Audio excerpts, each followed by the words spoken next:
Guys আমি কোহিমা থেকে রওনা হয়েছিলাম সকাল 10টায়।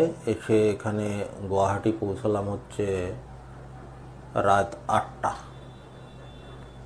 তো এই প্রায় 9 ঘন্টা জার্নি করে আমি এই গুয়াহাটিতে পৌঁছে 350 কিলোমিটার 350 কিলোমিটার 9 ঘন্টাতে পাড়ি দিয়ে আমি এই গুয়াহাটিতে পৌঁছলাম। এবং পৌঁছে আমি তো বাজেট ট্রাভেলার, আমি সস্তা হোটেল খুঁজি, সস্তা রুম, সিঙ্গেল রুম কোথায় থাকা যায়, কোথায় পাওয়া যায় এটাই খুঁজি। তো যাই হোক, মোটামুটি মিনিট 10 খুঁজতেই আমি পেয়ে গেলাম এই মা তারা হোটেল।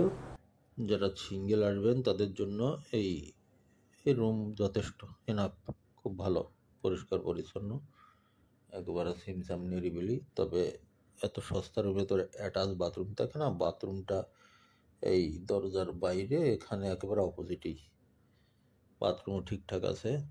আর যদি সস্তায় খেতে চান, এই নিচে গিয়ে রাস্তা পার হয়ে ওপারে দেখতে পারবেন প্রচুর খাবার হোটেল আছে। ওখানে একেবারে সর্বনিম্ন পয়সায় যদি খান, সবজি ভাত 60 টাকা,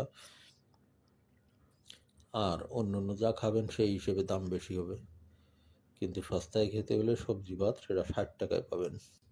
এই যে এটা হচ্ছে বেড, সিঙ্গেল বেড, এই সাথে একটা কম্বলও আছে। কম্বল লাগে না এখানে, রেখে দিয়েছি আমার ব্যাগ, আমার প্যান্ট, আমার গামছা। তারপরে এইদিকে একটা টেবিল আছে, এই টেবিলের উপরে আমার ব্যাগ রাখা। এই নিচে আবার জুতো রাখা যায়, এখানে একটা চেয়ার আছে। আর এই যে সমস্ত মাল জিনিস রাখা যায়। এই পুরো নিজের ঘরের মতো একটা সিঙ্গেল রুম, মানে সমস্ত ব্যবহার্য, এই যে আয়না টায়না আছে, ফ্যান আছে। তো একেবারে চমৎকার, সিমসাম, পরিষ্কার পরিচ্ছন্ন। এই রুমটা আমি মাত্র 350 টাকা করে 3 দিনের বুক করেছি।